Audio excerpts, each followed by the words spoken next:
Hi, I'm Lori Richardson, sales strategist at Score More Sales, and this is my series on how to reach your buyer for HubSpot Academy. It is so frustrating when leads go dark.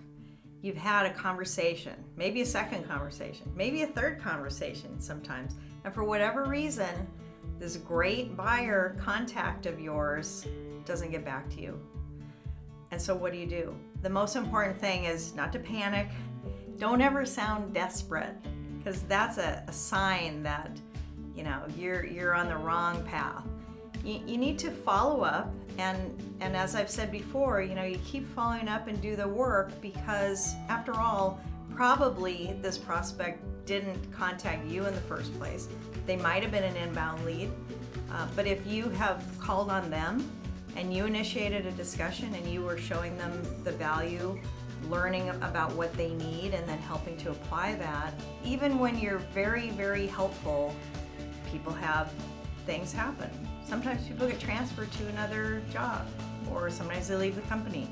Sometimes they just have personal issues, and maybe they're taking a few days off. We just don't know. And the problem is that in our head, we have a voice that says, they're not interested, because if they were, they would have called me back. What you have to do is not listen to that voice. You can acknowledge it. Okay, I heard you. But it's still upon you to follow up with the buyer until they tell you, you know what, thank you, we've evaluated and we're not going with you.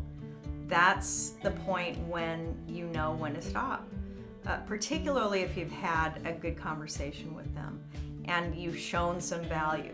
Some of the things that can happen are that you didn't show enough value.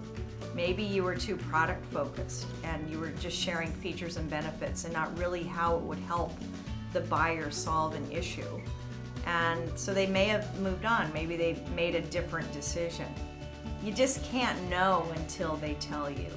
So I think the biggest thing is to remember that there's a voice in our head that says, they'd call you if they wanted it. They won't call you. We have relatives that don't call us when we call them. So think about that as a consumer and as a family member. People don't always get back to you. So keep trying and be following up and try different methods. For more tips and ideas on strategies around sales, find us at scoremoresales.com. We have a blog, or on social at Score More Sales. And thanks for watching.